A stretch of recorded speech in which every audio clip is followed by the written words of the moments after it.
मम्मा की बहुत मीठी यादें आ रही है।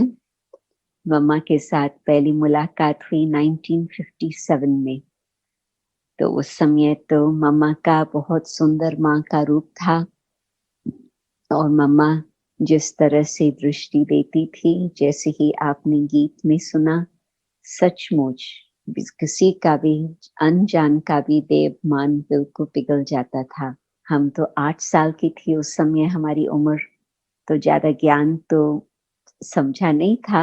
मतलब जो कुछ भी बाबा की बातें प्यारी लगती थी, बहनें बहुत प्यारी लगती थी। पूना में दादी जानकी की मुलाकात के द्वारा हम लोग ज्ञान में आए थे, तो सब बातें तो अच्छी लगती थी, परंतु कहाँ तक ज्ञान था वो तो आप खुद समझ सकते। परंतु फिर जब हम विदेश गए, मैं समझती मम्मा बाबा के मिल के हम रजौरी गार्डन दिल्ली में थे। तो 1 मास के बाद हम लोग विदेश गए सेटल होने के लिए। तो बाबा का पत्र, मम्मा का पत्र आते रहते थे। मम्मा का पत्र आता था गुरमुखी में, क्योंकि मम्मा ने कॉन्वेंट में स्टडी की थी। तो इंग्लिश तो मम्मा को बहुत अच्छी आती थी। आप मम्मा की मुरली सुनेंगे तो उसमें अनेक अंग्रेजी लफ्ज भी आते रहते हैं। और मम्मा, जबकि सब सिंधी लोग उन दिनों में गुरु ग्रंथ पढ़ते थे और अपने पास रखते भी थे, तो वो पढ़ने के लिए बच्चों को गुरमुखी सिखाई जाती थी। तो मम्मा को सिख धर्म का अथवा गुरुमुखी का अच्छा अभ्यास था और हमारी माताजी भी गुरुमुखी पढ़ती थी, तो उसको गुरुमुखी में पत्र आते थे। फिर नेक्स्ट हमारी मुलाकात हुई 1964 में। 1964 में मम्मा बॉम्बे में थे, तबीयत बिल्कुल ठीक नहीं थी, परंतु मम्मा ने बहुत प्यार से बच्चों को मिलने के लिए हाँ कहा। उस समय मेरी उम्र थी 15 साल की। और हाँ, पहले तो लंदन में भी रहते माताजी कुछ ज्ञान सुनाती थी, मुरली को थोड़ा सा टुकड़ा, और फिर हमें योग में बिठाती थी। तो पहले तो हम प्यार से करते थे, फिर थोड़े बड़े हुए तो हम लोगों ने कहा कि ये हमको समझ में नहीं आ रहा है इतना, तो हम लोग उससे तो कुछ और कुछ करें। तो माताजी प्यार से उस बात को स्वीकार किया। परंतु जब हम मम्मा से मिले तो विशेष 2 बातें याद आती। एक तो मम्मा की तबीयत बिल्कुल ठीक नहीं, परंतु मम्मा का चेहरा ऐसा चमकदार चेहरा नजर आता था, जैसे कि संपूर्ण चंद्रमा, जैसे कि पूर्णमासी होती है, बिल्कुल ऐसे ही, बिल्कुल बेदागी चांद के समान मम्मा चंद्रमा के समान दृष्टि दी। और उसके चेहरे से कुछ दर्द हो रहा है, कुछ ऐसे लगता नहीं था। बाद में हमें मालूम पड़ा कि मम्मा को मॉर्फिन पर इंजेक्शंस दे रहे थे, परंतु वो शरीर का हिसाब अलग। और मम्मा बड़े प्यार से कहती थी, जितना अभी शरीर का हिसाब किताब चुकता हो जाए उतना अच्छा। तो मम्मा ये नहीं सोचती थी कि बीमारी क्यों आए, कैसे आए, क्या होगा, नहीं, बस। और बाबा ने अभी बॉम्बे में रखा है, ठीक है। इनफैक्ट फिर उसके बाद मम्मा पूना और फिर बैंगलोर, बहुत अच्छी तरह की सेवाएं मम्मा ने ही सपोर्ट दिया। और उस आधार पर अभी तो आप देखो पूना का कितना फैलाव है, तो वहाँ कितनी फर्स्ट क्लास सेवाएं चल रही है। तो जहाँ मम्मा का पांव पड़े, बिल्कुल हर प्रकार से वो स्थान भी फलीभूत हो जाए। तो मैं देखती हूँ कि मम्मा इतना प्यार से हम बच्चों से मिली, जबकि जगदम्बा है, इतनी विश्व की सेवा मम्मा को करनी है, तो भी छोटे बच्चों से मिले और बहुत ही प्यार से मिले। और माता जी ने मम्मा को कहा कि मम्मा, आप इन्हों को बोलो कि अभी योग करे थोड़ा। तो मम्मा ने माता जी को दृष्टि दी, मुझे दृष्टि दी, फिर वापस माता जी को देख करके फिर दृष्टि देख करके कहा कि आप सोचो नहीं, जब समय आएगा अपने आप ही ये योग करेंगे।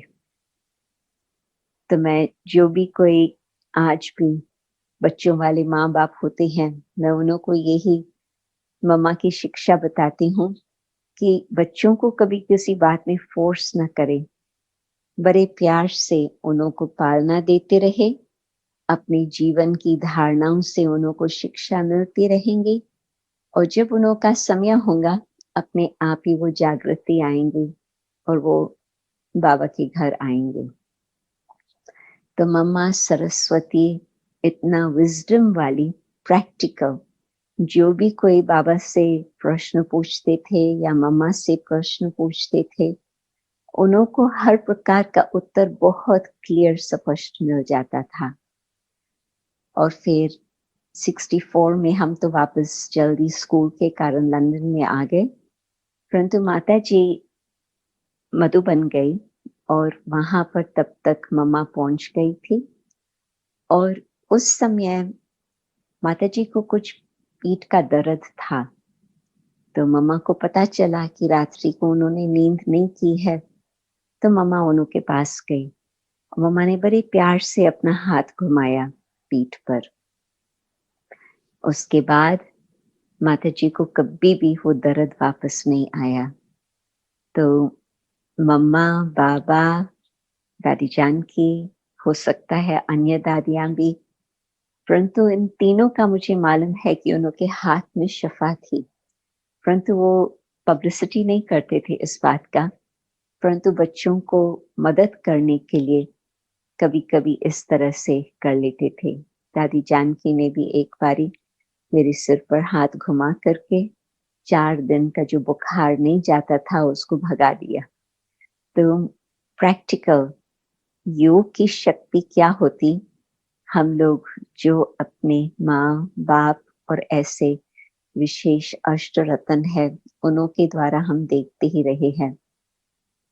और फिर उसके बाद तो मम्मा ने शरीर का त्याग किया 65 में। हम लंदन में ही थे। बाबा ने मधुबन से टेलीग्राम भेजा। उन दिनों में ईमेल्स नहीं थे, फोन्स मधुबन में कम लगते थे, ओवरलाइन टेलीफोन वायर्स को कुछ भी मौसम ठीक नहीं है तो उस पर असर आ जाता था। तो उस समय बाबा ने टेलीग्राम में ये शब्द लिखे, मातेश्वरी लेफ्ट फॉर अव्यक्त वतन, नथिंग न्यू ड्रामा। तो ये मैं स्कूल से लौटी, इम्तिहान के दिन थे, तो माता जी ने ये दिखाया, तो उसके आंखों में भी पानी था, हमारे भी। तो हम लोग योग में बैठ गए। तो बहुत बहुत विशेष, जैसे कि उस घड़ी बाबा ने भी बुद्धि खींच ली, परंतु जैसे कि एक अव्यक्त रूप से हम मम्मा के साथ मुलाकात कर रहे हैं। फिर हम 66 में मधुबन में आए और बाबा ने हमारी माता जी से एक दिन प्रश्न पूछा कि आपको कुछ और चाहिए मधुबन से।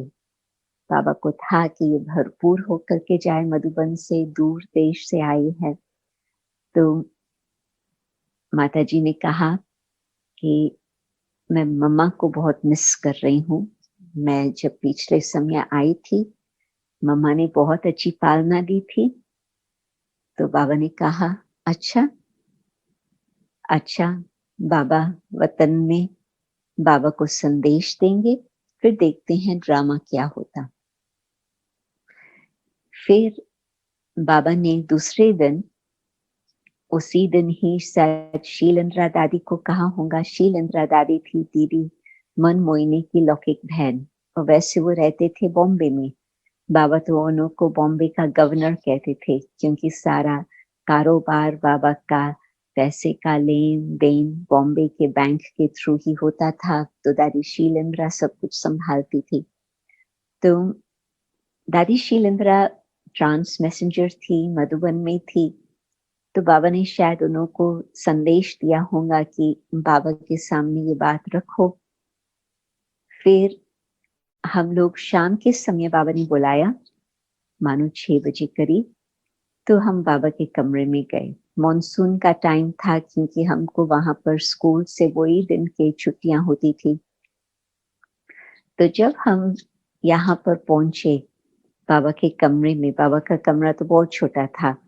जहाँ गद्दी है, जहाँ खटिया है, ट्रांसलाइट तो थी ही नहीं, और जहाँ बहनों की एक कुर्सी है और दरवाजा उस समय खुला होता था, तो वो वहां तक ही दीवार थी। बाबा का इतना छोटा सा कमरा था। तो बाबा और साथ में शीलेंद्रा दादी इकट्ठी ही गद्दी पर बैठे, और दादी जानकी, रजनी बहन, मैं और 5-6 और लोग शायद थे। तो हम सभी बाबा और दादी शीलेंद्रा के सामने बैठे। तो बाबा ने हमें पहले से ही कह दिया, हम योग में बैठते हैं। बाबा ने संदेश भेजा है शिव बाबा को, अभी ऑलमाइटी बाबा जो कराने चाहें वो हम देखेंगे। तो हम लोग भी बैठ गए, तो दृष्टि ले रहे थे। दादी शीलेंद्रा वतन में गई, और जब आंखें खुली तो भासना तो बिल्कुल मम्मा की आई।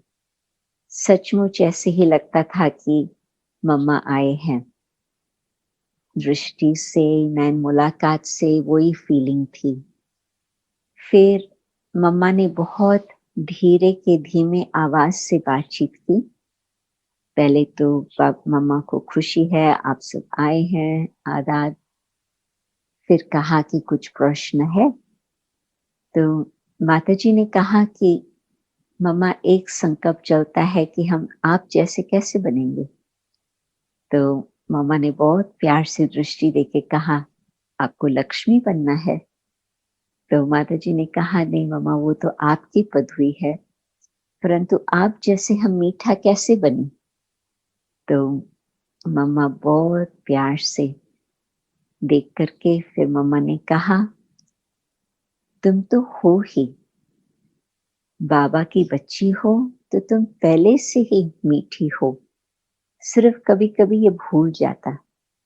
तो आज से अब तुम स्मृति में रखो कि मैं मीठी हूं, बाबा की बच्ची हूं। और फिर उसके बाद सबको फिर दृष्टि देते, फिर मम्मा उड़ गई। तो ये तो विशेष मुलाकात रही।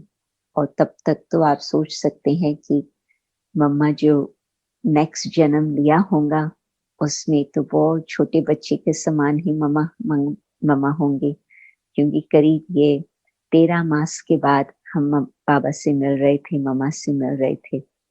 तो छोटे बच्चे तो बहुत ही ज्यादा ही सोते हैं। तो यदि बाबा आत्मा के अवेयरनेस को खींच करके दूसरी जगह ले आते, तो वहां पर तो लगता है कि छोटा बच्चा सोया हुआ है बस। परंतु फिर जब हम अगले वर्ष आए 67 में, तो रजनी बहन माता जी ने फिर बाबा को यही रिक्वेस्ट डाली। फिर बाबा ने कहा, नहीं, अभी तो उसको डिस्टर्ब नहीं करना चाहिए। वो तो छोटा बच्चा अभी अपने नए माँ बाप के साथ वो खेल कूद में है, अभी उसको नहीं बुलाएंगे। तो बाबा ने सीधा कह दिया। बाबा प्यार भी देते, परंतु जो बात सही है स्पष्ट भी बताते। ये थी बाबा की विशेषता।